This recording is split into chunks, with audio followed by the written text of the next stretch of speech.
Welcome to Tex. So we are visiting today a workshop on Python plus Heroku. So as mentioned by Akhil, Heroku is a platform which will be used for hosting your web applications. So for that, a slight prerequisite, so which is the language. The language which we have chosen is Python. So what exactly is Python and all we'll be seeing. Okay, so on the screen you are seeing the basics of Python. This is not just basics of Python. This is a basic for any programming language. Let it be C, C++, etc. So why exactly Python has become so popular in recent days is its usability. It's very simple. It can adapt to many technologies. We have many technologies running on this particular language. For example, networking, machine learning, computer vision, artificial intelligence, and not just that, even a small basic web applications are being hosted using the language Python. Okay, so it's a higher version of C programming. C programming is a low-level language, and Python is a bit higher version of C programming. So Python is very simple and user-friendly. So we'll be going through different topics which are covered under Python. So let's start immediately. Fine. So in any programming language, you see, the first thing which we'll be seeing is identifiers or a keywords. So what exactly are identifiers? I want you to see here. Identifiers are the names given for variables and function names. So this is pretty simple from the definition of identifier. So identifier is just a name or a variable name, right? So variable, for example, in C programming, we used to see int x is equal to 10. So x is called an identifier. So you can note it down in your notes, which will be useful for your further reference. And second thing, on behalf of identifier, they cannot start with a digit. So you cannot name a variable or an identifier using a digit like 0x or 0y is not at all permitted. Third thing, no special characters. This is only with respect to Python. So no special characters like at, dollar, hash. So these characters are used in some other different ways. Next thing, these variables are case sensitive. So capital X is equal to 10 and small x is equal to 10 are two different variables are stored in two different locations. So for example, example of an identifier is vis_1. So you can see that the digit is not occurring at the first, and you can use a special character called underscore, but you cannot use special characters like at, dollar, hash, etc. Right? Here ends the meaning of an identifier. So to put it in a very simple way, identifier is the name given to a variable, right? So coming to the keywords. So what exactly are keywords? In C programming, you might have seen printf is a keyword or a function name is a keyword, right? So the printf is already inbuilt in the C programming. So you cannot use it as a variable name. We cannot use like printf is equal to 10. That's wrong. So these are set of keywords. Keywords are the predefined names which cannot be modified. So for example, in the Python, you can see true, false, and many other keywords, which I'll be showing in the next slide. Now, so these are the list of keywords, right? You need not remember everything, but let's see the basic keywords. We have return. So you cannot use the variable name return. You can use these keywords in your functions for a particular operation, right? So class, return, lambda, try, catch, global, elif, if, for. So these are the list of keywords. Now let's visit the second most important topic. So the first topic which we have covered is an identifier and a keyword. So what's identifier? Identifier is a variable name. Keyword is a fixed word which are used for a particular purpose. Now, second thing is the indent. So what exactly indent? In C programming, when you are declaring a particular function, suppose we are declaring a function called adding of three numbers, you see that addition function is kept in a braces. So in C programming, the braces will tell these particular lines of code belong to the particular function. So, but in the Python programming, there is nothing called brackets, right? Brackets do not group the statements. Here, indent groups the statement. For example, there is a for loop in the Python. So for I in range of 1 comma 10, I will explain this statement later. Just for now, imagine in C programming you used to write for open the bracket I, the semicolon, I less than 10 semicolon I plus plus, for I is equal to 0, I less than 10 I plus plus. You would open a curly braces, you would print I. But the simplified version is for I in range of 1 comma 10, the range indicates the numbers which I can point to. So I can point from 1 to 9. The range function, the last value here, the 10 minus 1 is the limit of the range function, right? So for I in range of 10, range of 1 comma 10, colon is necessary for this syntax of for print L.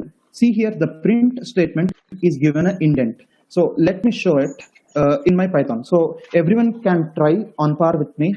Open your Python editor. So there are different types of Python editors. One is Spider, and we have many other Python editors. So let me use the basic editor ideally. So mine is Python version 3.7.6, and it's a 64-bit version. Okay, so if you open your Python editor, the first thing which you see is a Python shell.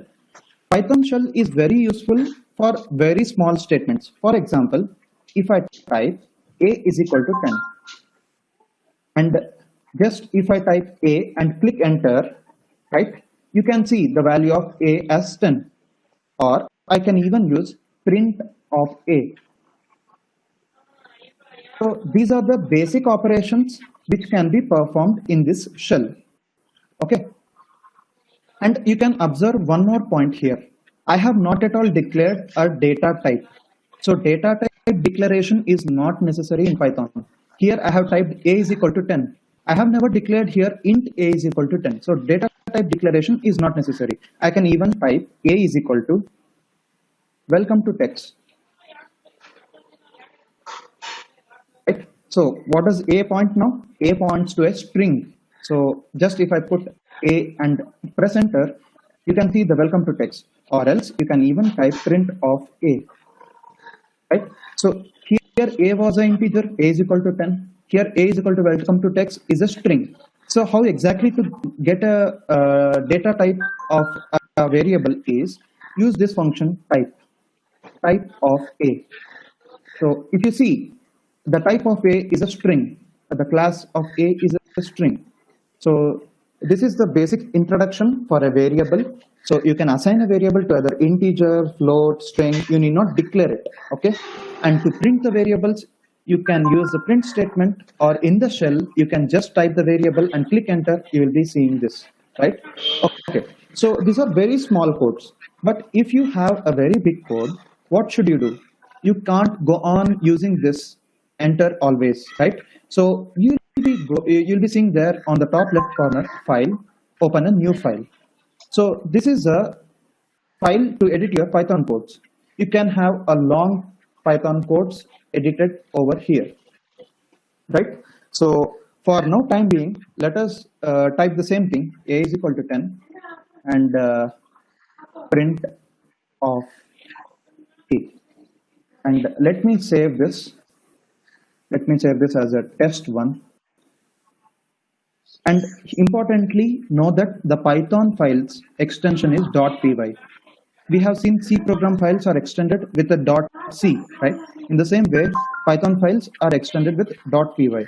So test1.py, I have saved this. You can see there on the top run option. Go to the run option and click on run module. Your Python code, which is in that particular file called test1, has been executed, and your variable 10 has been printed. Okay, now I was discussing about indent. Okay, now let us see what exactly is indent. Fine. I was using the for loop. So the basic syntax of a for loop is you should write for, give a space, take a variable, like how we used in C programming. We used to declare int I is equal to 0. But in Python, you need not declare it. So for I in range of, so what exactly is the use of range? You'll be knowing it very soon. For I in range of 1 to 10, you should give a colon. Colon is very important in this syntax. For I in range of 1 to 10, after giving colon, if you press enter, you can see my cursor is directly pointed through a indent. What does it mean? This any codes below this indent will be a part of this for loop, right? So I'll be just printing this print of I. There is no semicolon like C programming. It's just a syntax. So for syntax is for space, the variable space in range of 1 comma 10 colon. If you press enter, it will automatically indent you print of I. I will save this program. I'll go to run and run module. You can see the difference here. The thing which I have done here is for I in range of 1 comma 10 print of I, but I got a printed numbers of 1 to 9. So this is what I was speaking previously. The range function gives the lower limit till the upper limit minus 1, right? So the I is pointing to all these numbers 1 to 9 and you are printing this in the for loop, right? So now let's get back to our slide. Right, so you have seen the indent is very necessary. If you mess up with indent, then your program goes very wrong, right? Okay, a fun fact. So we will not just teach you knowledge. Apart from that, we will be having several fun facts in the due course. So Van Rossum was a person who invented Python. He was an employee of Google, and he started this Python programming in 1991 as an open source software, right? Open source development platform. Fine. Now coming to the third most important thing, commenting. What does commenting mean? Commenting means if you have some unnecessary lines of code, or if you want to explain what exactly is happening in the code, you need not want that lines to be executed. So if you don't want those lines to be executed, you can comment it using a hash symbol or the quotes symbol. 3 quotes can comment a multiple lines. Single hash can comment only one particular line. We'll be seeing a demo of it. Now go to the file where we have typed this for I in range of this thing. Let me, if I want to print the code has been executed. The code has been executed. Right? You see that print, I have kept it out of this for loop because there is no indent here. It does not belong to the for loop. Therefore, it is executed only one time. Let us just run this module once again. You can see it has printed 1 to 9 and the code has been executed, has been printed only one time. The reason it has been printed only one time is because it is not present in the indent which is provided by the for loop. If it was present in the indent provided by the for loop, then it would have been printed 10 times, right? 9 times. Fine. Now I was mentioning about commenting. So how do I comment this print statement? Is just by putting a hash symbol. Putting a hash symbol will comment it, and I'll run the module. I'll not receive the code has been executed, right? If I want to comment multiple lines, suppose I have blah blah blah and blah blah blah and blah blah blah. I don't want this to be executed. So what do? I just open. If I put a hash, it will only comment the one particular line. Rather than that, I want all these 3 lines to be commented. So I will be opening quotes. So I will be enclosing them in the 3 quotes. This is important. 3 quotes. So I will save this. I'll run the module again. You see those numbers printed, right? So this covers our third idea in Python. The topic was commenting. Now coming to the fourth idea. Before going to fourth idea, one more fun fact. The keyboard which we are using is a QWERTY keyboard. You can see it on your laptop keyboard or the PC keyboard, but it was actually designed to slow you down. In fact, the fast typing keyboard is Dvorak keyboard. If you want it, you can purchase it. Right? I'm not advertising, but this was a fun fact. Right. Okay. Now going to the fourth important thing called Python variables. So what is a variable? Variable is a data type, or a variable is anything which can hold values, right? Which can hold values of different types. So As I mentioned, Python does not require any mention of data type. We have never declared int a is equal to 10 or float a is equal to 1.0. We have not declared it. We just go straight away b is equal to 1.5. That's all. So no mention of data types is necessary. Can be assigned with multiple values and multiple variables. For example, you can see below a comma b comma c is equal to 1 comma 819 comma 1000. So you can assign multiple values to multiple variables, right? And for one more example, to assign a decimal notation, actually this is not a decimal notation, this is a binary notation. So a is equal to 0b1010 indicates you are giving the number a binary data of 1010. Now let us see with a small demo. I'll be using the shell, not the file.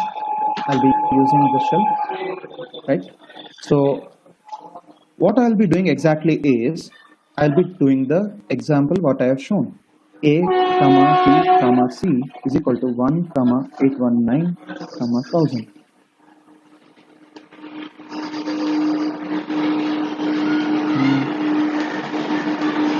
Improve lah. Improve.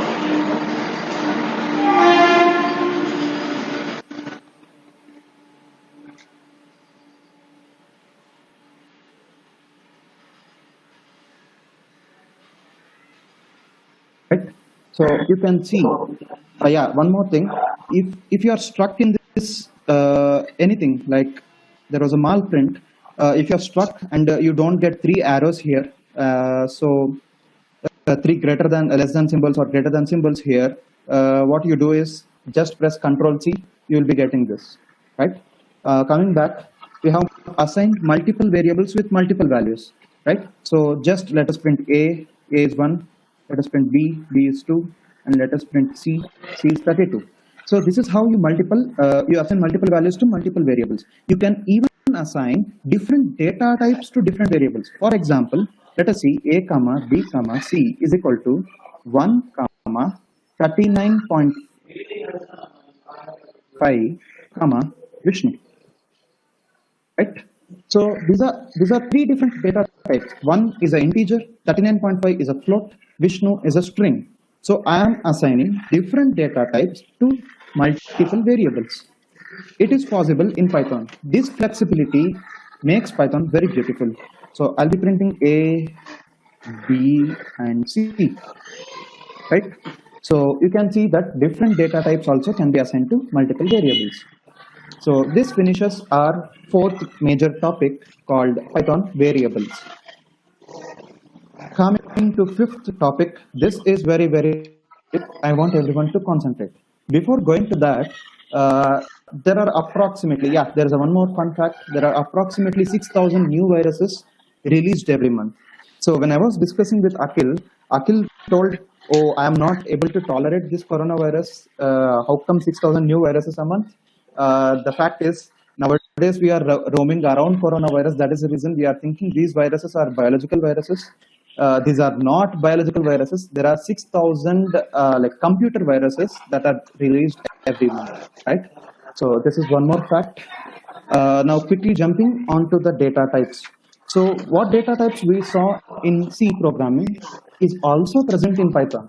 So data types like integer, float, long, double. So these different data types are also present in Python. Apart from the list what I have mentioned, there are 4 more important data types. I want everyone to note this down and try it in your laptop so that it will be very useful for you to understand what exactly are the data types present in the Python. So apart from the major data types which I have mentioned, like integer, float, and all, there are 4 other different data types. The first data type is a list. So I will be explaining about list later. For now, you just remember, if you want to store a set of list items, so list is exactly a mutable array sort of a thing, right? So to declare a list, you have to open the square braces. So inside a list, you can have multiple data types, right? List works as an array, but with a mutable condition. So what exactly is mutable? I will explain you later. Coming to the second data type called tuple. Tuple is very similar to list, where you can give different data types values inside a tuple, but they are immutable. List is mutable, tuple is immutable. I will discuss what exactly is mutable and immutable later, right? Coming to the third data type, we'll be visiting dictionary. So what exactly is dictionary? Dictionary is a key value pair. You can see here, dictionary is enclosed in this curly braces, and there are two events in this dictionary. The first event has a one key and its value. Here the key is text and its value is Shastra. You can notice these two are of same data type like string, but there is no hard and strict rule for these things to be in the same data type. For example, you can see in the second slot, even is the key, two is the value, right? So key, value are the things which are present in the dictionary. And last but not the least is a set. Set is a random collection of the same data types. This is very important. Set contains numbers with the same data type or strings with the same data type, but this list, tuple, and dictionary can have different data types. Now let's visit with the practical demo. Right.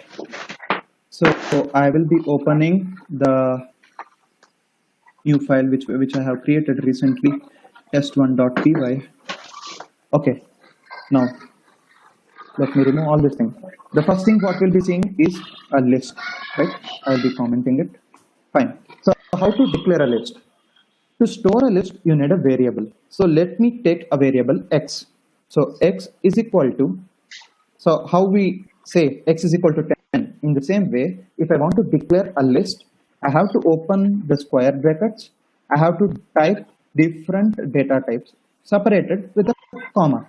So 1, comma, 59.5, comma, Vishnu. One more important thing, you can declare a string either by double quotes or a single quote. It doesn't matter. String syntax is same with both double quotes and the single quotes, right? So you have pretty much declared a list. X is equal to 1, comma, 59.5, comma, Vishnu. So this is a list.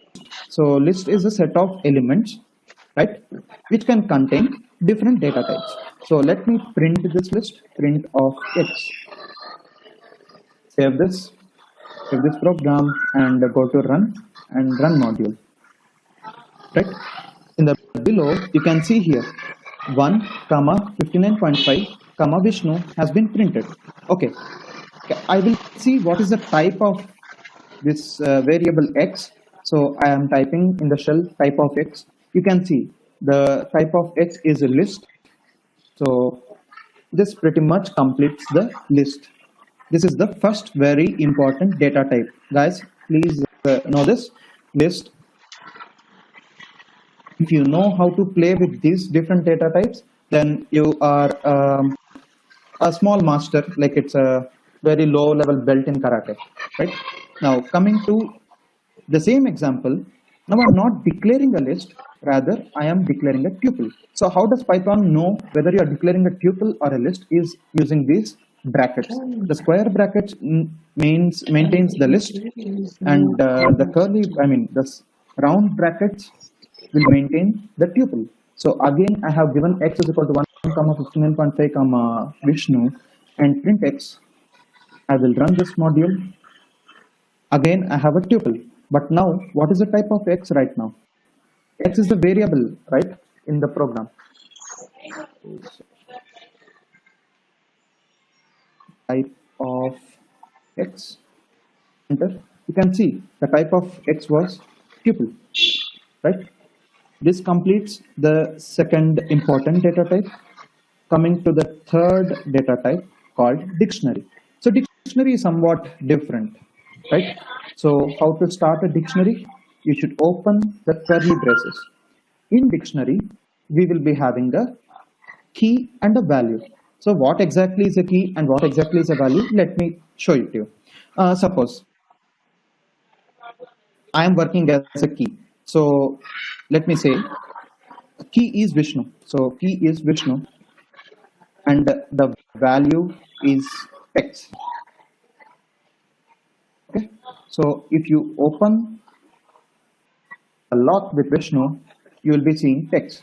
This is the pretty much meaning of dictionary. DICTIONARY dictionary, right? I will save this program.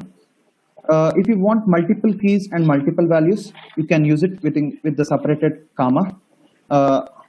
Suppose if I want to display a even number, so even is a key and the value can be anything. So let me take even colon 2. So this is one more key value pair. This is called a key, even is called a key, and 2 is called a value. Now let me save this and let me run. So you can see that dictionary is printed. Let us again see what is the type of X. The type of X. It's a dictionary, DICT. You can see here, right? Now let us quickly see how to get the value for a particular key. Suppose if I am typing X of Vishnu, X of 0.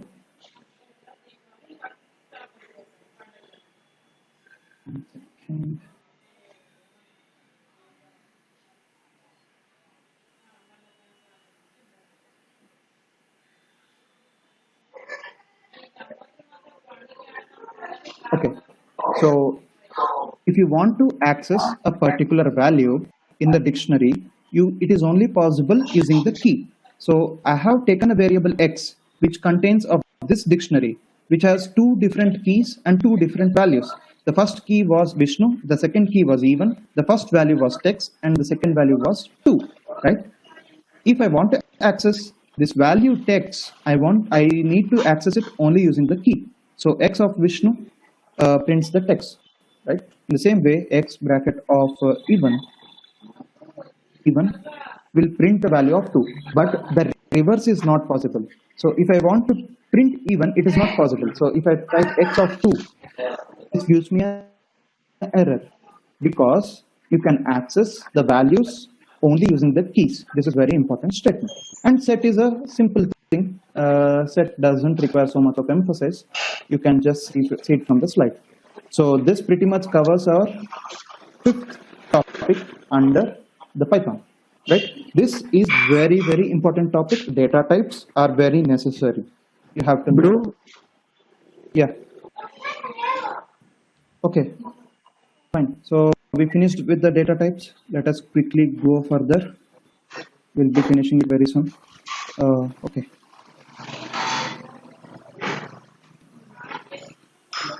Anna, mutable, immutable, no? Yeah, I will come.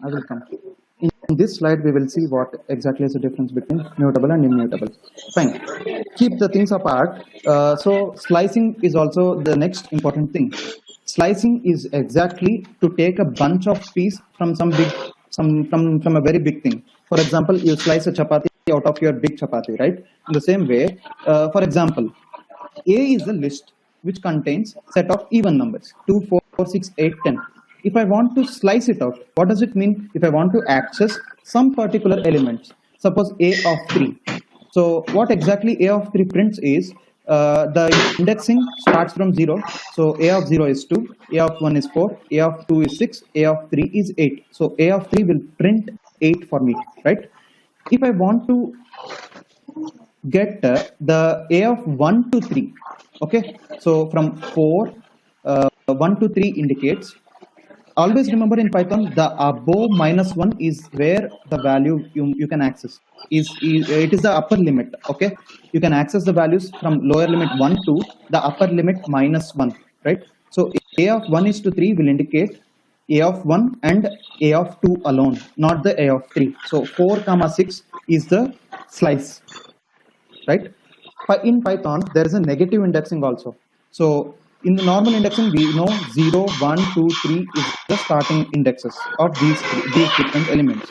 But in Python, there is a negative indexing which starts from the end. So the number 10 has an index of -1. The number 8 has an index of -2. The number 6 has an index of -3, right? So from the end, the indexes will start from -1, -2, -3, -4, -5, right? So these 3 are the slicing operators. we'll be going through the example. You need not worry. And the a dot append, a dot extend will show you the property of mutable and immutable. Right now, quickly let us jump to the program. Fine. Now let me quickly declare a list. Right. Let me declare the same list. 2 comma. Let me use this shell itself. It will be very easy for me. Right. So x is equal to square brackets 2 comma 4 comma 6 comma 8 comma 10. So this is my list, right?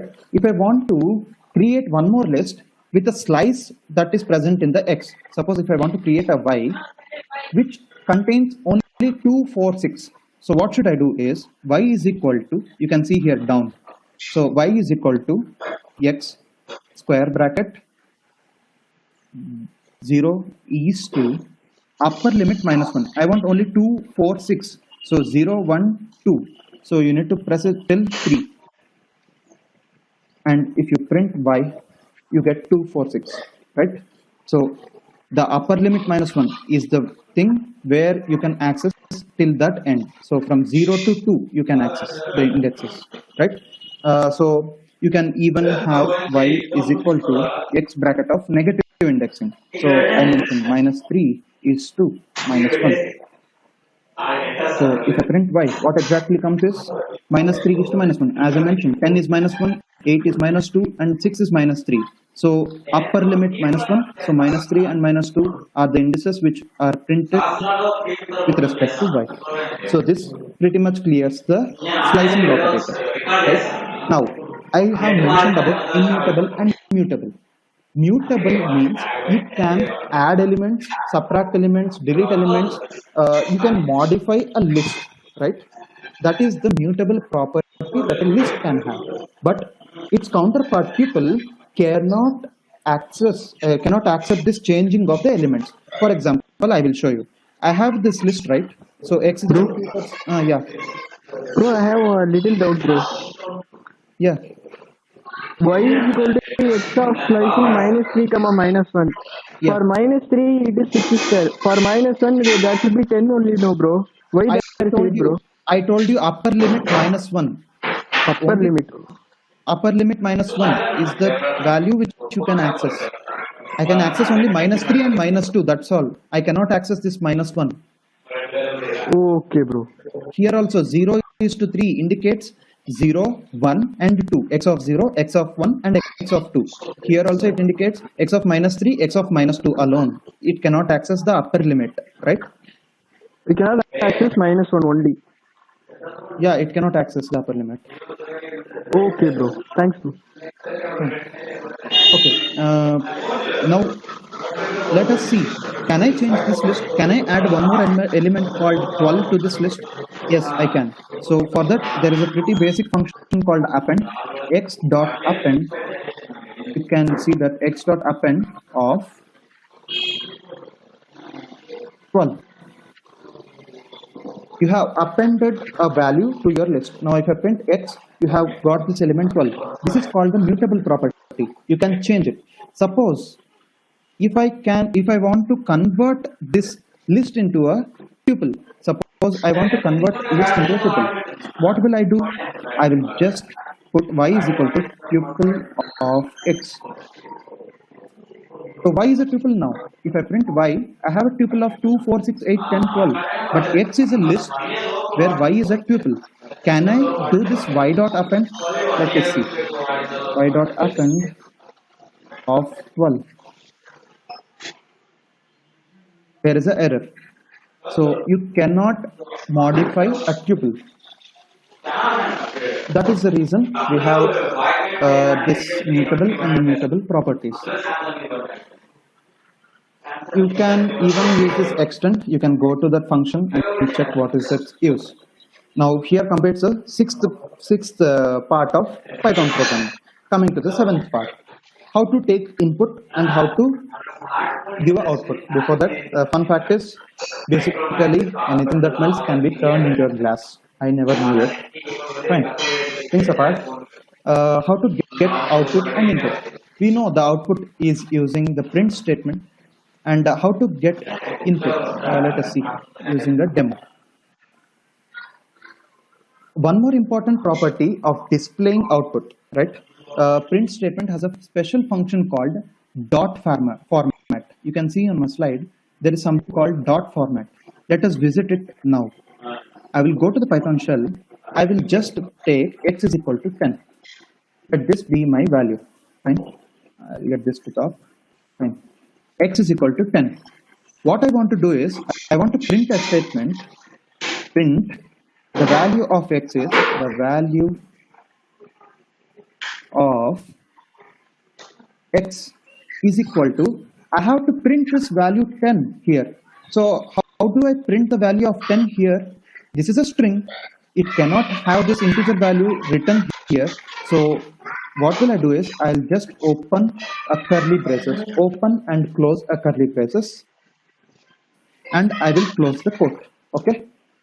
If I put dot format, of the value of x here, the value of x will be put in this curly braces. This curly braces will point to the format of this x value. If I put enter, the value of x is equal to 10. If I want to display multiple such values, suppose y is 30. If I want to display both x and y, what should I do is, I'll copy this and paste it here. Print the value of x is equal to, open and close the curly braces. The value of y is equal to, open and close the curly braces. Here, format of x comma y. This will print the value of x and as well as y. So this dot format function is very helpful, very, very useful, right? Now, how to get the input? A is equal to input. Input is in Python is very simple. A is equal to input of. That will just be enough to give a value to A. So you can give any value to A. Let it be 20. If I print A now, I got 20. I can give even a string as a value to A. Suppose I've given it and I can type a string, the Vishnu. So this is equal to,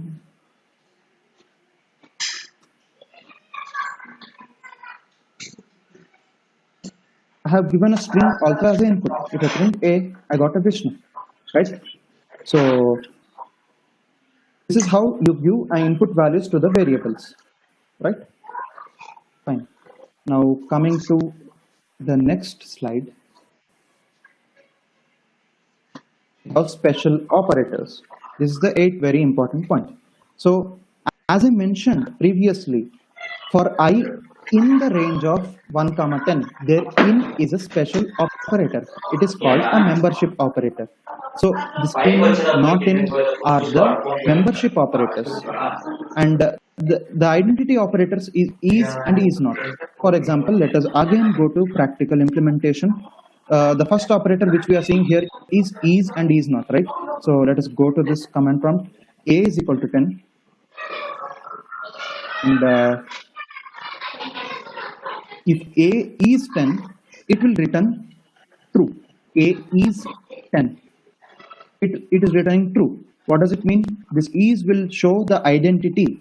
It will prove the identity. A is 20 will return me false, right? So this shows the identity. Coming to in, for example, I have a for loop.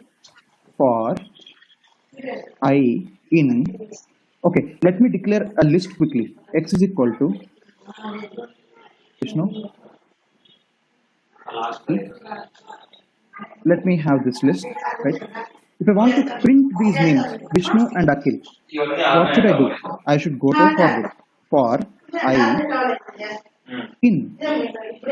I can just put for I in X. I need not have range also here. For I in X, colon, print I. This will not return the number, rather this will return Vishnu and Akhil. You can see. So this for I in X, in is called the membership operator. In X means the values in x will be pointed by I. So that has been printed.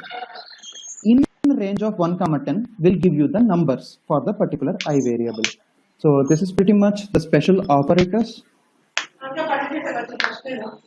Coming to the ninth very important thing, if, elif and else, continue, break, for, while.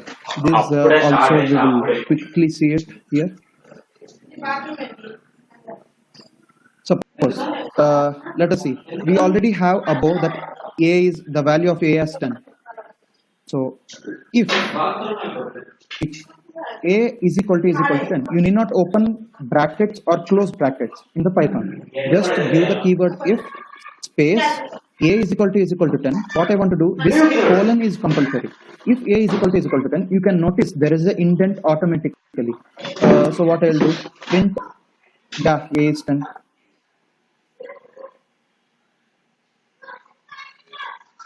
This I will be printing. Okay. Elif should be this thing. So if a is equal to 10, print a is 10. You can similarly use the same thing, elif and else, right? Elif is nothing but a short form of else if, which you used in the C programming. Now you already saw the syntax for loop, if loop, and continue and break. You already know it. So that would pretty much finish this flow control, right? Now coming to this 10th topic, this is very important, function. So how do we declare a function in C programming? We have a return type, we have function name, and we have the parameters, right? But in Python, the syntax for function is you need to have this keyword called def. There is no return type necessary in Python, right? You need to have just a keyword called def. You have a function name and the parameters and a colon, right? Def, function name, parameters, colon. And in the indent, you should have multiple statements and you should have a return statement. That would suffice your function.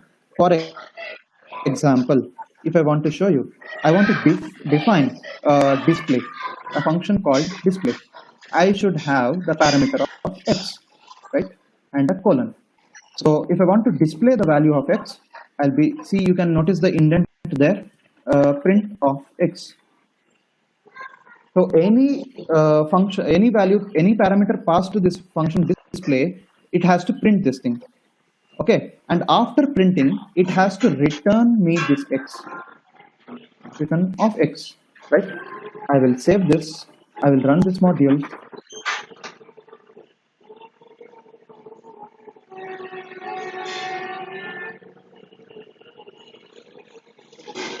What will happen?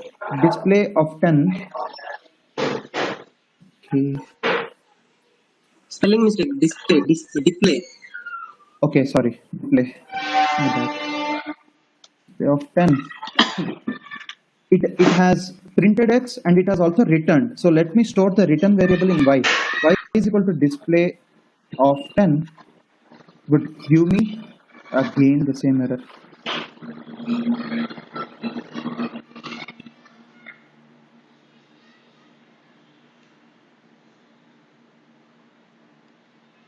Fine.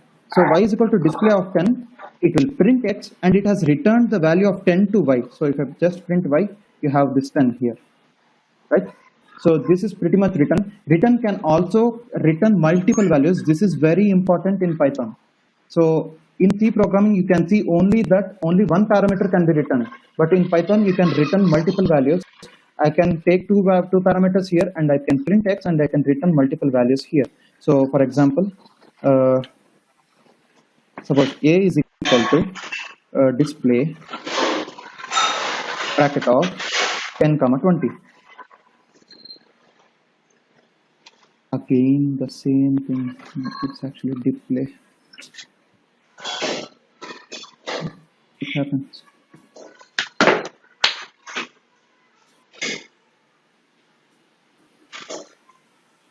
Declare చేయాలి కదా అది. ఇక్కడ save చేసావా? Save చేసి run చేయి. Save చేసి run చేయాలి, అప్పుడు కానీ అప్డేట్ అవ్వదు. run చేయలేదు అది problem. Yeah, I actually did not run the program after I saved this, right? Now I'll be putting a is equal to diplay of 10 comma 20, right? So now a will be having the two values 10 and 20, and the two you can see the type of a is a tuple. Type of a is tuple, right? If you want to get it in form of list, then you should give us square brackets here.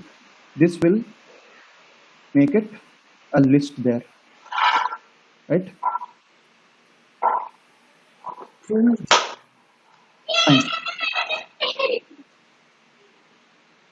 See, now you can see the real purpose of type. So whenever you are having some functions and don't know what it does, you can what it returns, you can simply use type to know. Yeah, Okay. yeah. You can see here a has printed 10 and 20 in the square brackets. So when you go for type of a, you have it as type of a, you have it as list, right? So the square bracket and curly brackets matter a lot. Fine. And this pretty much clears our functions. Now let us quickly go to this from and import. What Akhil was telling was very important. You'll be mainly working on several libraries, okay, in how you are using the stdio.h. So in C programming, you are using hash include stdio.h. In the same way, in Python, you can import several things, right? So there are different libraries. For example, matplotlib is a library. Math is a library. So first you can import that library and use it in your program. I will quickly show a demo for this also. In my, you can see it here. Let me go short down. Yeah, import. Let us import math only. Okay, so import math. Math is actually a library, right? So math contains several things. In that, I will just print math.py. It will return me the pi value, right? This is how you import a library and use the parameters present in that. And one more important thing, I can create my own libraries. For example, I can create test1, this file, as a library. So suppose in this test1, I'll be giving pi value as 3.14. For better clarity, PII is equal to 3.14. And I just save it, right? I just save it. And what I will do here is I can import test1. And import test1. Inside test1, I can access this value, test1.pii. This will return me the value present in that. So libraries, even we can make. Inside the libraries, we need to know what all things are present, what all variables are present, what all functions are present. So you can use that for your own convenience. This is how you import a library and use it for your own purposes. Fine. Quickly going to the last and very important topic, it's a class, right? Fine. So you should be very clear in C programming, like C++. The class is mainly used for declaration of several other data types in a single variable. Like there is a class student. If you want to store his details, so the syntax of class is the class is a keyword and space. The student is the class name and colon. Inside that you can have many functions, variables, etc., etc. You have inheritance also in the picture. So for the simple example, I have created a class student. Let me quickly show this last demo. Let us go to this. Fine. First keyword is class student. Give a colon. Inside this class student, there is something concept called constructor. So what exactly is a constructor? Constructor is a function that is helpful for assigning the variables at the time of creation of the object. So I have spoken many things. I will explain you in implementation. This in the Python programming, you can declare a constructor by the function called init, right? So I will be declaring under the class student, I'll be declaring a function called def space underscore underscore init underscore underscore bracket self comma x comma y. I will explain you this thing clearly in 2 minutes. Since this is a function declaration, constructor is also a function in the Python. So you can take it as self dot name is equal to x, and below self dot age is equal to y, right? So if I have this as a constructor, and let me create one more function, def display of self. I have no arguments for this. I have not given colon. I need to give the colon and print self dot name. This is very important. I know this is very confusing for you guys. For now, please follow it. Now I have created a class called student. I have initialized the constructor. The constructor name is always underscore underscore init underscore underscore. And what exactly is self? Self is a parameter for the constructor. Okay. And the other two, x comma y, are the parameters which you give while you are declaring the object for this student. So self dot name is one variable, self dot age is an other variable. The values of x and y, you are giving it to this particular class object.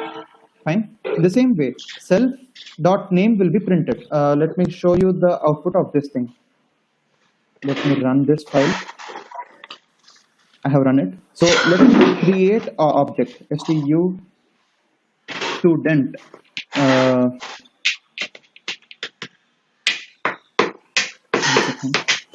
equal to student open bracket close bracket. Yeah, that is fine. I gave x and y. Okay. I want to create an object. So let my object variable be a. Let my object variable be a is equal to student. Student is my class name. Student of, I want, see, already it is showing me x comma y. So here I have mentioned in the constructor, x comma y are the parameters which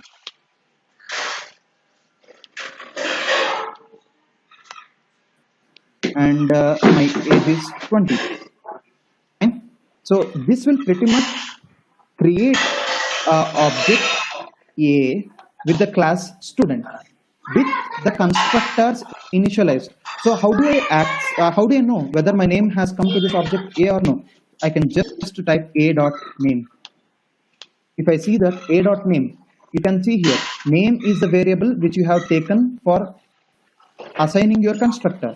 Age is the variable which you have taken for assigning one more constructor value. So a dot age is one more thing. And a dot display. This is how you, the dot value you have seen in CPP programming. The dot is used to access the functions, variables present in a particular class. So a dot display. If I am giving a dot display, it has displayed the self dot name, right? So this is how you declare a class. This is how you declare a function. This is how you declare a constructor, variables, indents, and all. So this will be pretty much from my side.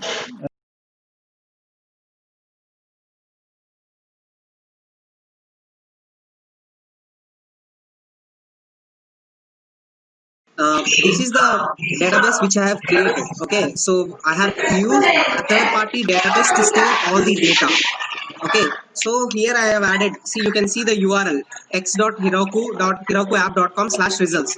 So here we have all the kind of information. So I have entered basic information here, and I have also created a new URL path so as to modify students data, like modify slash we are viewing in web slash a particular registration number. Okay, here you can see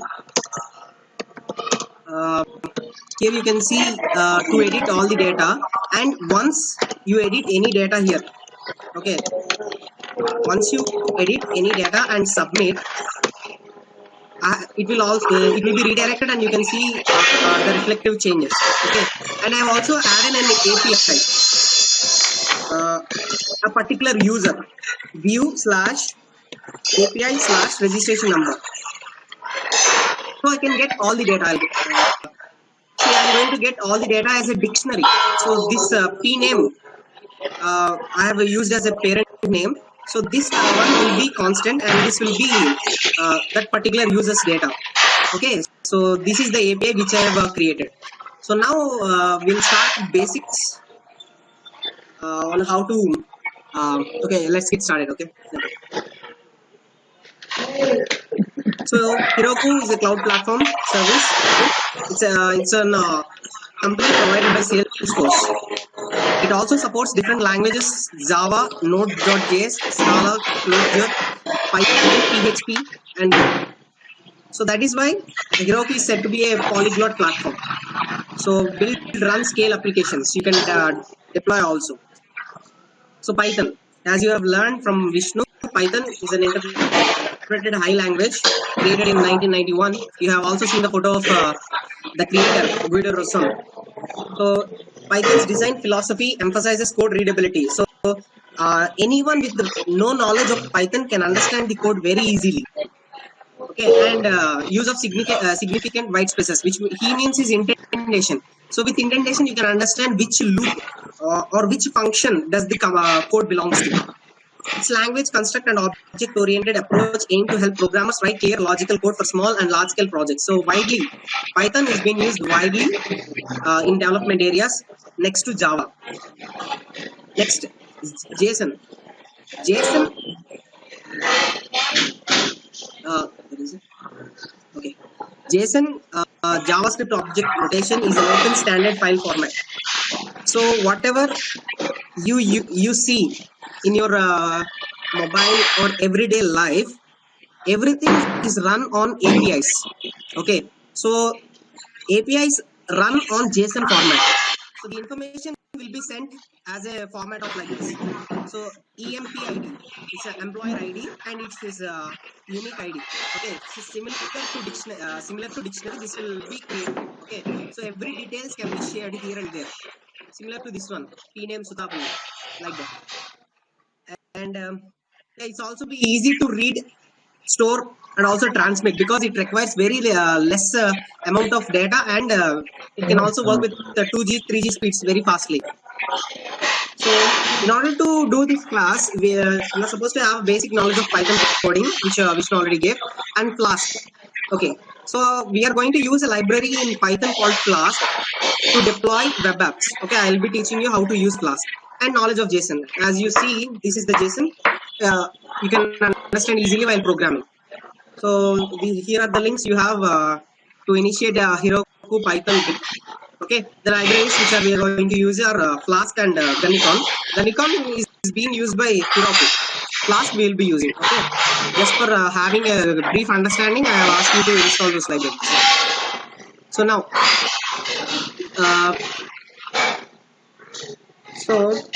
let us create a sample project.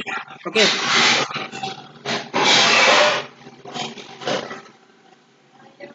Here is the dashboard of Heroku. After logging in, you can see all the apps you have created here.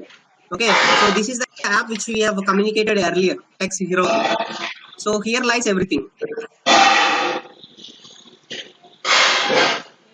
So I hope you have created account in Heroku and all. Okay, so here you can see what are all the project overview, how many times I have deployed, what is the timeline, logs, everything, and what are all the add-ons I have used. As I said, I have maintained a separate database.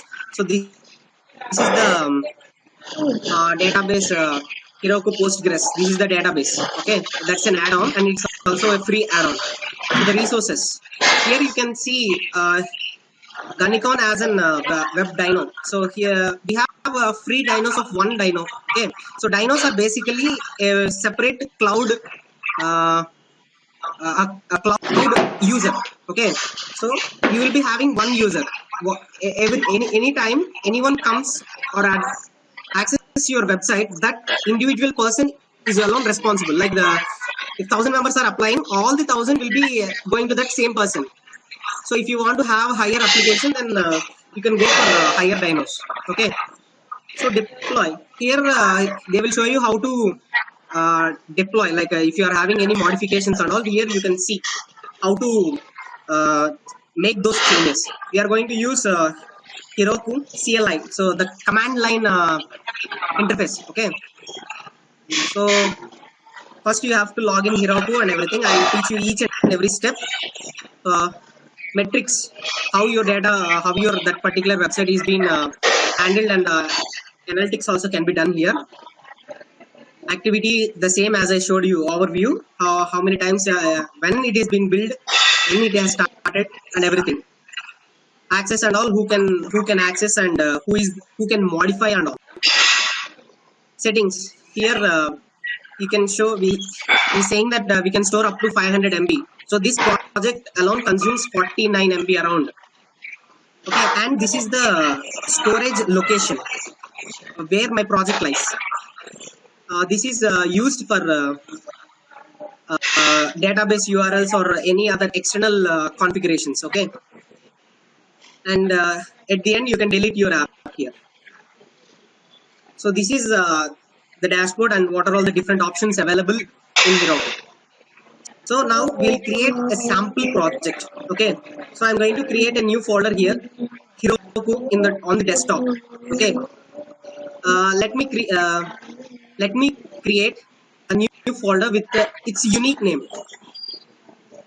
Okay, we have to create a unique name. So I'm going to just create a new folder with Akhil test 05 1999. Okay, so I've created this folder. Navigate into that folder and type on the path browser CMD. So which will open command prompt in that specified location. Okay, so I hope you are following up to this step. Okay, so open command prompt at that location. Are you guys having any doubt? Actually, everyone try it in your laptop. Then you will be very clear. Follow I'll his give you time. instruction. Yeah. So now we'll just say Heroku login. Now we have to log in. First of all, check whether Heroku is successfully installed here or not. Just type Heroku and enter. You're going to see all the specifications for Heroku. Other than this, that means that Heroku has not been installed. Okay, and we have to make sure that Git also has been installed. So type Git and see. You're receiving all this data, which means what are all the functions available for Git, which means here Git is being installed. Okay, make sure that those two are available in your system.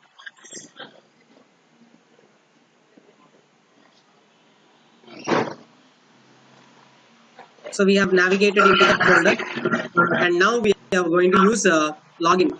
So type Heroku login. So this will open up a new browser. Okay, press any key. So I'm pressing some key. So it will open a new browser to fetch login. Okay, automatically it does automatically. No need to do anything. And login here. If you are already logged in the same browser, like I'm using Chrome, if you're also if you are logged in Chrome, like dashboard, then it will directly log in. Okay.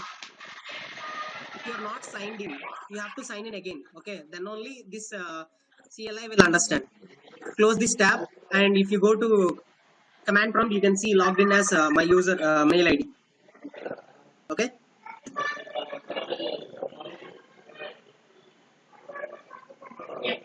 Some random junk has been done. Now we are already set up. Okay. As you are creating a new project, I would suggest you to download this file. Okay, so that you will have an easy understanding on what file should be there. Okay, we'll be using these files. App.py is our main program which should be done. Okay, requirements. We'll state Heroku what are all the libraries which are we are going to use, so that he can install them prior to your deployment. And this proc file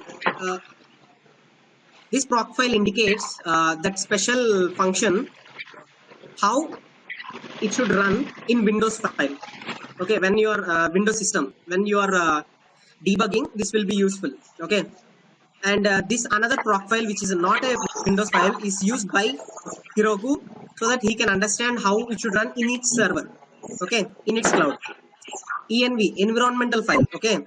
This will be uh, telling him how many times and all. I'll show you each and every file. Readme is in this basic instructions, like whenever you open a website or whenever you download a website, there will be a readme.txt, right? So this is the same kind of thing which should be there. And runtime. So we are indicating Heroku what type of language we are using and what is its version. So version plays a major role in using libraries and all. Some libraries are incapable for lower end of Python. Like if you're using Flask, let us say Flask 1.1 has been rolled out, and Flask 1.1 cannot be run in Python 2.7.6. Okay, there are some limitations. If there are, so you have to mention here itself. Okay, so that it can match up. So these are all files, sample files, the requirements, how it should be. Okay, Flask and its version number, and what are all the libraries, extra libraries, and this should be important. The Nikon is very important. You should never forget to type this. Okay. And the next one would be runtime. So we are using Python version 3.7.6. env times 2. So leave it as it is.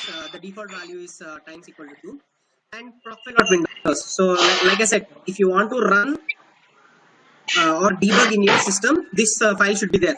So we are indicating it should be a Python, and the program is app.py. You have to run the server in, this is the local host. Okay, so local host has different ports, and we are running it on 5000 port. And this is for Heroku. So app is the name of your file. Yeah, Akhil, 1 minute. Go to the previous slide. Guys, Sure. understand the difference between Windows and the Procfile Windows and Procfile This Heroku. one. No, the next. Yeah, this one. So here on the left hand side, you can deploy your app keeping your machine as a server. That is how you use the Procfile Windows. If you want to host your app in the Heroku, you need to use the procfile.txt that is present on the right hand side, that web unicorn and app:app. That is the thing which you will be using for deploying it in Heroku, right? Yeah, fine. So now let us download, let us clone this repository. So type git clone https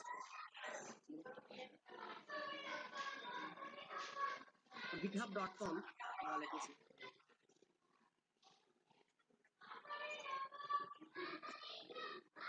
//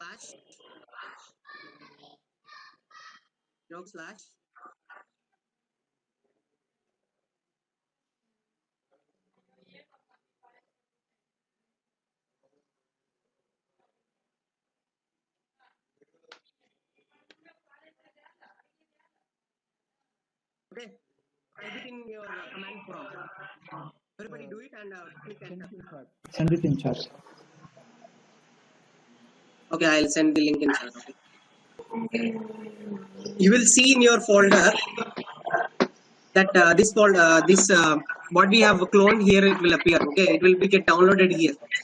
All the files will be there, but we are going to use only main files, and the others can be deleted. Okay, so we don't need GitHub. Okay, we don't need getting started. We don't need hello, Gitnode. Manage is our app, so delete this one. Profile should be there. Requirement should be there. Runtime should be there. So leaving this, you can delete everything. Okay. Now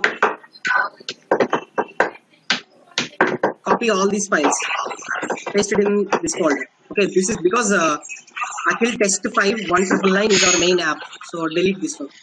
We don't need anymore. So we have all the files required. We just have to modify them. Okay, so now we have all the files we need, but we don't have the app. See, these are all these two, but we don't have the app here. So what I'm going to do is I'm going to create a new app. So Heroku create app name. What I used, Akhil, test 5.1.9. Okay, type it and the Heroku will simply create the app for you.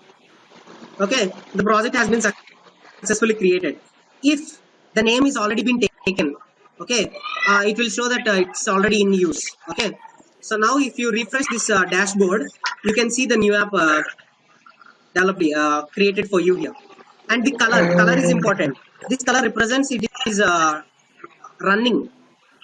It has been successfully running, and this means no address present. Okay, that means nothing is active in that part. Okay, I am in this folder with the name same as my app. Maintain that. Okay, you should be in the same folder, name same to your app. Okay, so now I'm going to modify these files so that we can print a basic statement. Okay, for that we are going to see different requirements. So modify these files. Okay, we need only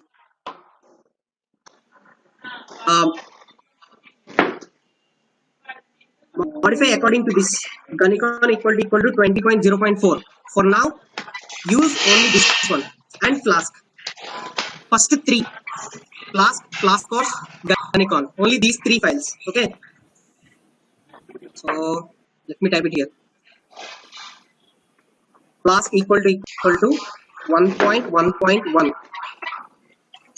Flask course equal to 3.0.8. And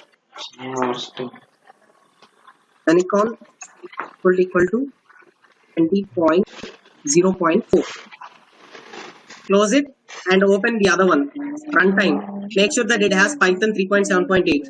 Okay, by default it will be that one only, so no problem. Close it. Now open procfile.windows using a command prompt. Okay, see, not command prompt, notepad. Okay, notepad, and see here it is named as manage.py. That is the default file which he used, so we are going to use it as app.py. Okay, clearly app.py. Yeah, give some time. And the next one is procfile for Ganicon. So open with notepad. Okay, all these are openable only with notepad. Okay, here also everything is there. This is default for it. Okay, so just clear everything and type app app. This is procfile, not procfile windows. Okay, just procfile. Delete everything after Ganicon and type this one, app app. Okay, right, and delete any spaces or new lines. Save the file, close it. So the next file. Okay, so we have completed everything. Now let's create our file. So I'm going to open a small file to display the API, like small data as an API. Okay, so I'm going to edit it with my IDLE. This is the file which is he already has. So delete everything, guys. Delete everything.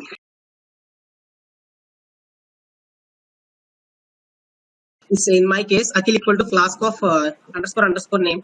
You can maintain anything, but be sure you are using the same name, whatever you have mentioned. Okay, names as a dictionary. Okay, open bracket, and I'm going to give two variables. Okay, that key values. So which would be L name colon. This should be a string. Okay, comma, and the next item. Last name and first name. I'm going to create those two things.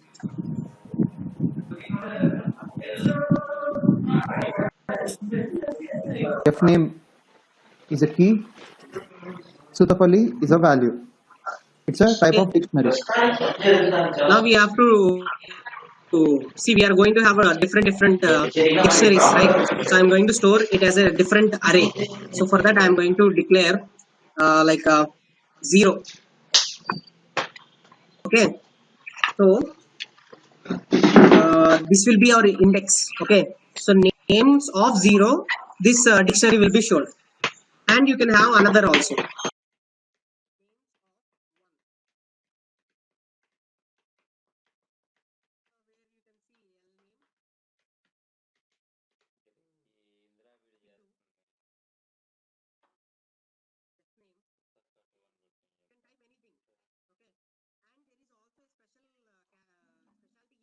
you can also type different formats. We are only taking string, right? So I'm going to take it as a float. For float, no need to use of quotations. Close the bracket. Okay, these are the two values. Okay, in the same array. So we are going to use two arrays, right? So we have to declare the array. I'm going to declare an empty array first. Okay, make sure that these three are declared. Yes, are you with me? It's actually empty dictionary. The first thing what we are doing is we are creating an empty dictionary with a name called names, and then we are adding up several pages of the dictionary. The first page which will have L name, F name as Akhil and Sutapalli, and the second page will have L name as Akhil 2 and F name as 10.2.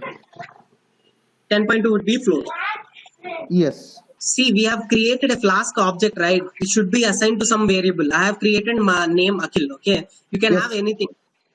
Here Flask is a class name. Okay, Flask is a class name. Vishnu, I mean Akhil or app, anything is an object name. Okay, bro. Okay. Okay. So you can save it anything, and be sure you use the same thing. Okay. Okay.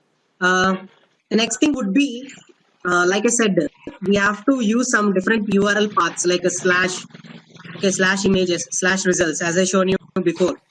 So I'm going to define a new root at the rate of app dot follow with me route.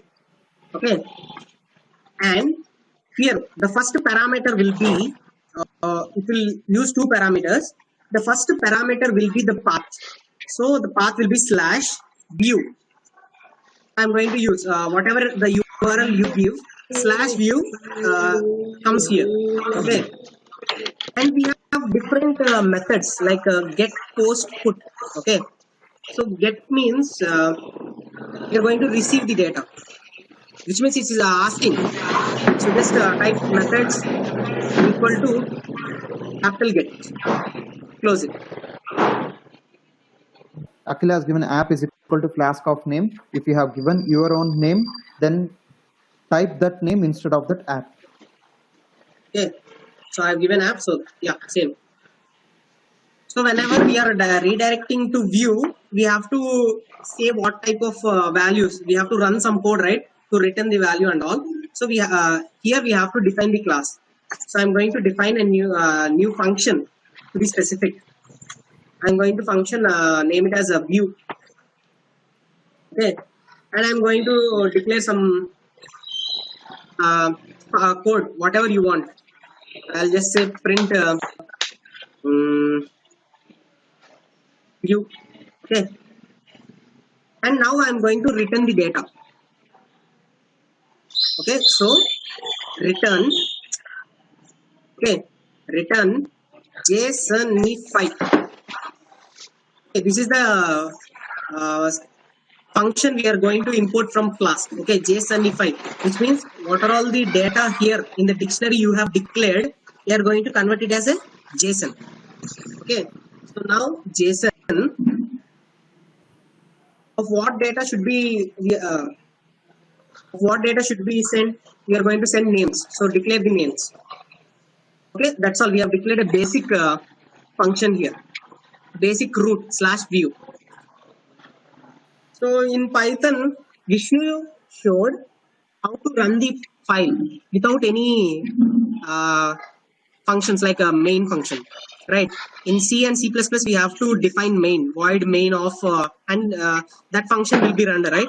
Similar to Python, without declaring anything, it doesn't know where to start, where to end, and what are all the things here. So that's why we are going to define what is there. So type it along if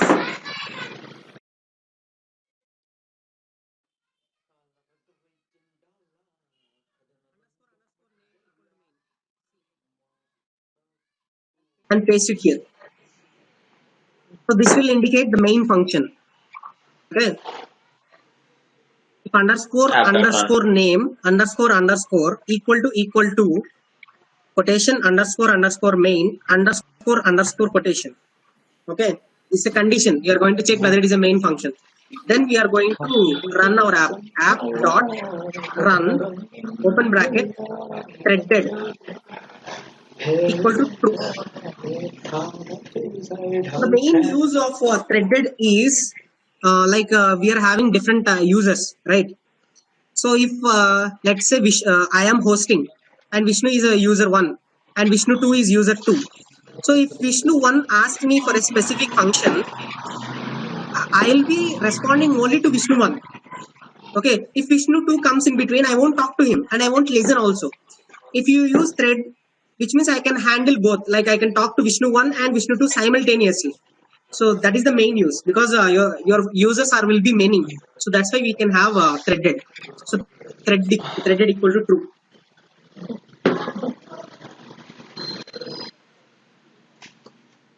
Okay, save the file. For now, just save the file. Save the file. As you are in the same path in CMD, type Python app.py. So we are going to debug locally.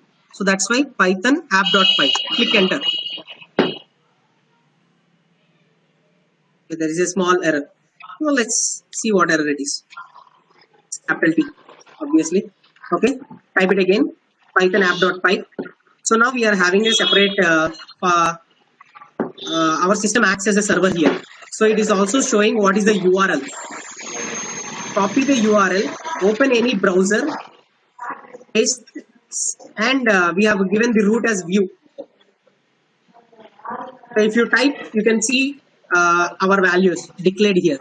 0 with FNM Sudapalli, Akhil, and 1 as 10.2, that is a float, and Akhil 2.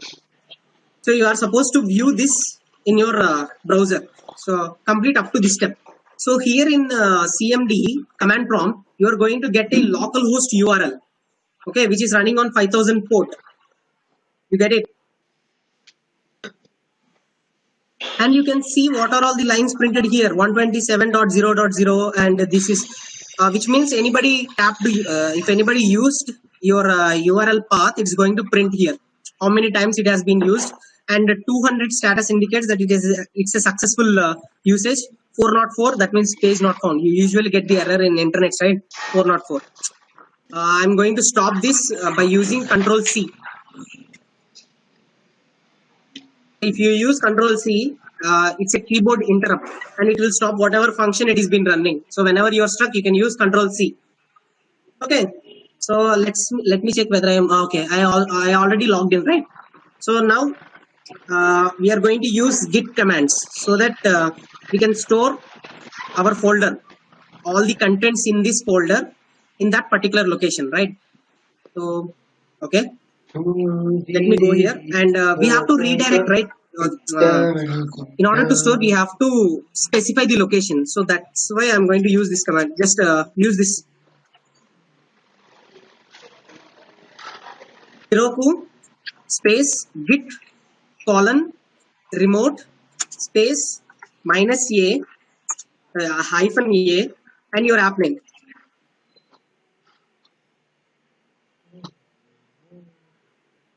Press enter.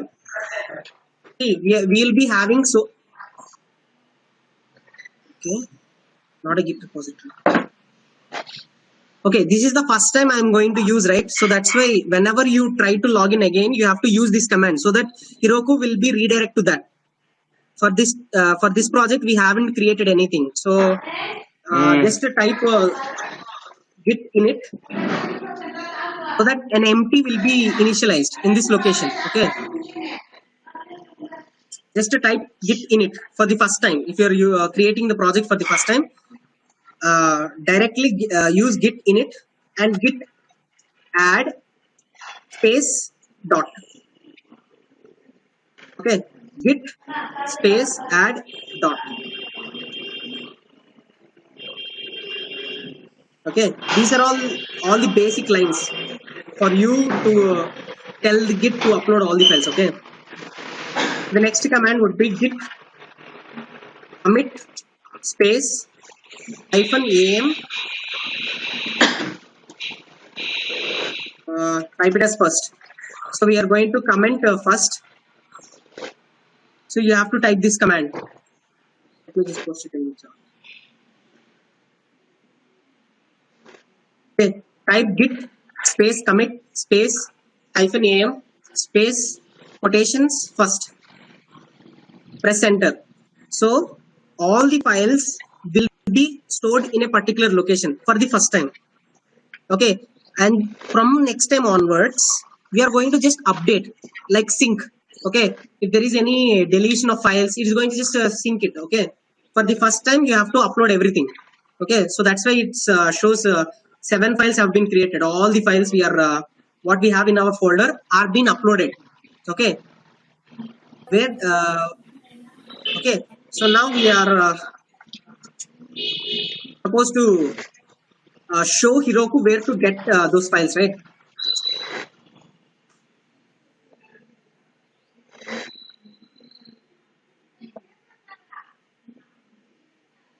Now all the files are uploaded. There is a special folder for you. Now we are going to tell Heroku that there is a folder created. Go fetch from there. Okay. So this is the command. Heroku git your project name minus -a and your project name. Akhil, I have a problem. Yeah, tell me. The same error. It's not an error. I think it is asking for authentication. Yeah, Run git I think so. Yes. So, okay, do that. So that see a folder is created for you, right? So it is asking for you to name those things. Just type it and give your email ID. If anyone is facing the same trouble, just follow those steps.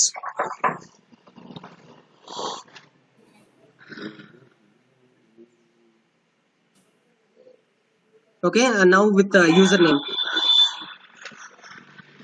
Username, Vishnu, username.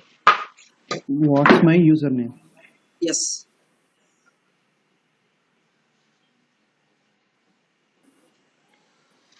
Username of Paste. Okay, you can username of you. Gmail tha. Huh? Dendi. Just normal. Yeah, that's ఏదో ఒక example పెట్టాలి sir మీరు enter చేయి. Now git commit. Yeah. Okay, so we are going to push it into our Heroku. So just type git push Heroku master. Okay. If you type this command, all the folders present are being read. Okay, now you are telling Heroku to read all the files. Now for the first time, it is going to install whatever the libraries, what is required, like Python is required, and all the subsequent files it is going to install for itself. So if you're just updating, like there is a error in your code, so next time onwards it won't download because already you are downloaded, right? For this time, yeah, you will receive completed. Everything is been completed, and it is going to give you the URL for you to access. See, this is the URL. Okay, this is the URL you need to use. Okay, and it is using 48.5 MB.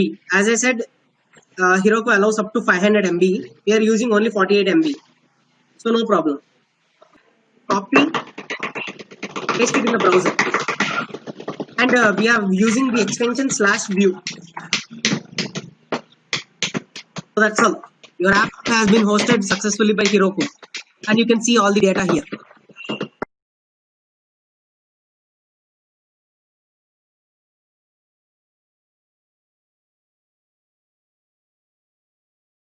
right?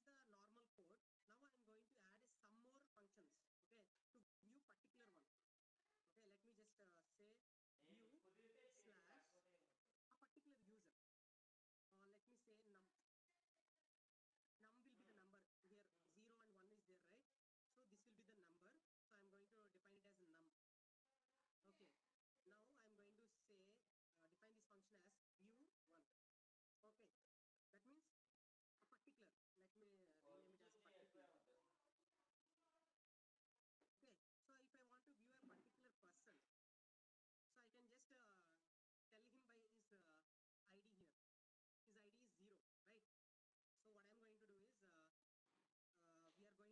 for a function you need all the inputs, right? Here the input will be num. The same name on the URL path should be defined here. Okay. Now we received the data. We have to check, right?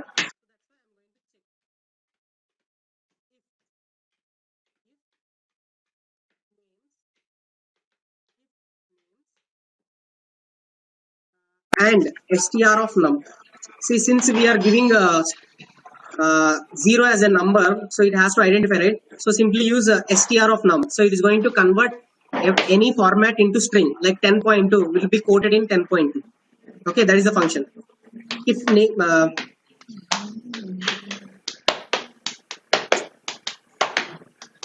okay, if names of str dot present, we have to check for present condition, right? Let me just there is a special condition for that.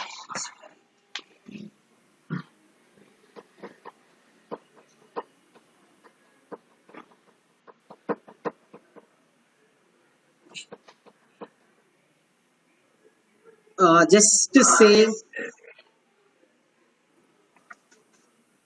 num in names, so it means directly 0. Okay, just to say str of num.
So it's going to give the same sample URL.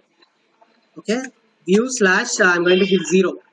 So that particular dictionary will be displayed. If I check for another number which is not there, 3 is not there, right? It's going to say error user not found. Okay, this is how particular functions may work. You can also see 2. 2 is also not present, only we have 0 and 1. You can see that. And if you want to view all, just simply slash view. Okay. Now close here. Okay. So now we have modified in our system. We have to upload it to Heroku. Okay. So for that, what I'm going to do is I'm going to restart the drive, that Git drive. So Git init, that means initialize Git. Okay. And you have to see the folder, which is the same folder. Okay. Make sure that you are having that. And the next thing would be git add dot, and the next command git commit -am update. So we are just storing it as we have updated some files. So it is going to see one file has been changed, last sync. Okay, 6 insertions. That means it's showing how many new points are added. Okay, 6 new lines are added in the new file. Okay, so do up to here. Okay, now we are going to push the changes. So same command git push Heroku master. So now it is going to upload. It is going to fetch from the drive into Heroku. So you can see the statement: no changes in requirements. That means we haven't added any new libraries and all. Okay. So this will be same. It will be fast. Okay.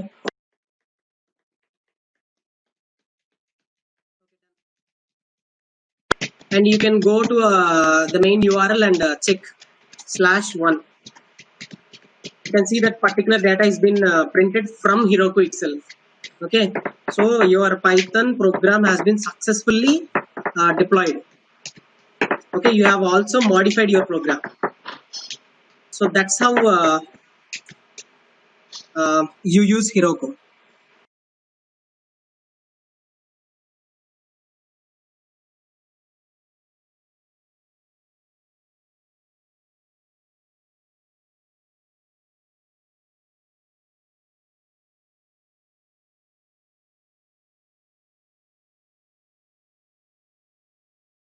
So if anyone wants to share any feedback, you're most welcome.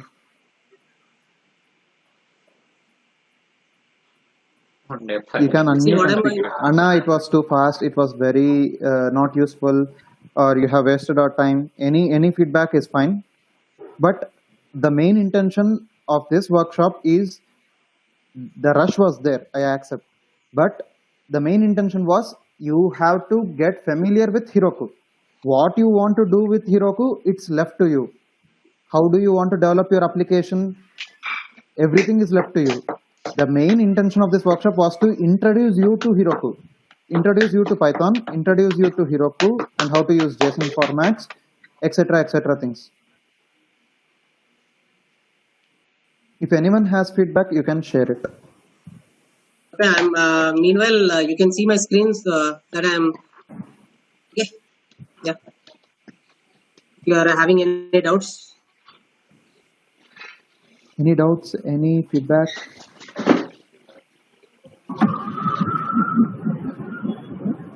There's someone unmuted. Bhargava. అన్న బాగుందన్న class ఇది అంత neat గా ఉందన్న. అంత neat గా ఉందంటే అంత వచ్చు, అంత అర్థమైంది. అన్న అంటే స్టార్టింగ్ లో పైథాన్ బేసిక్స్ ముందు తెలుసన్నా, కానీ స్టార్టింగ్ లో కొంచెం స్లీప్ అయింది. అంటే బేసిక్స్ స్టార్టింగ్ నుండి చెప్తుంటే కొంచెం మధ్య అయింది. తర్వాత హీరోకి పోయినప్పటి నుండి బాగా యాక్టివ్ గా అయిందన్న. అంత బాగుందన్న. ఎందుకంటే నేర్చుకుంటున్నావు కాబట్టి. నేర్చుకునేటప్పుడు overall it is very good. Anna, చెప్పు. Anna, how Akhil created that website by using? That is what show your code, Akhil. Show your code for creating the website. So I'm modifying the code to add feedback form also. You can see in my screen. Okay, this is the code. So this is the URL to access the database. Okay, and I have created several templates to view. Okay, like that web page, how it should. Okay, Python is going to pass the data what it should show, and this is just the template. Okay, how it should have, what are all the values here. Okay, it's just a template. Python will I'm pass the asking data. about website view now. That website view, Sastra image. Okay, Sastra, that is completely on HTML coding. Okay. See, I'll show you the database code. So this is the code.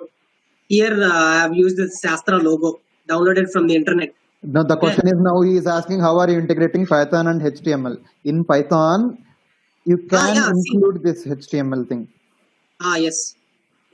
See here in the code, I have made the JSONify. You can see JSONify.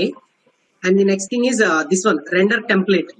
Render template means we are going to use view1.html, the file here.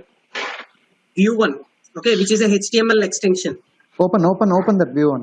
Open that view1. Nothing will be there, that is only just the template here. Yeah, that is what. This is your HTML template.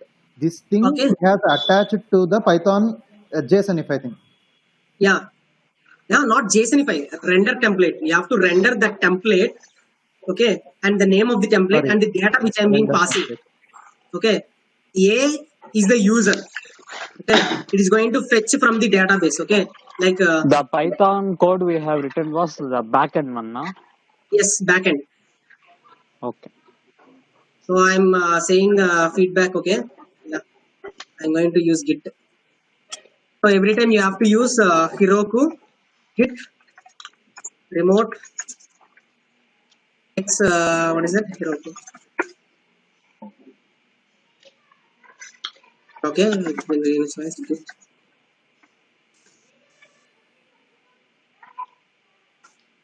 Yeah, anybody having any doubts, you can ask. You can just see the screen. That's all. Na Heroku database storage anna. What is the storage limit for Heroku database? Okay, let me show you that code. Go to database. Sorry, URL is .com. Okay, in that database, in the dashboard, go to your app. That is text Heroku, and in resources, this is the database Heroku Postgres. Okay, Okay. if you click that one, it is going to show you the like interface for you how to access that database. Okay, what is the database and how many values are there, everything. Yeah, here it is saying 3 connections. So every time you connect to a database, it has like that Python program should have a line. Okay, Okay. that particular connection. Okay, so like a telephone. Okay, if I call you using the same number, it should be connected, right? You and I should be connected in via phone call. Okay, then we can talk and exchange data. If another person is calling me to my another number, that is another connection. So like that, this database, this free add-on can handle up to 20. Okay, and I'm using only one row. There is also limit 10,000 limit, and also 8.1 MB. So I have stored a name, phone number, email, grades. So everything costs around 8.1 MB. Okay. Okay. So this is how you can see your metrics, and if you want to check if you want to add to your code, view credentials. Okay, here will be the URL. This URL is used to connect to that particular database. Okay, so the same I'm been using here. So it is going to connect. Okay, this is a separate library to connect to that. Okay, Postgres database. yeah.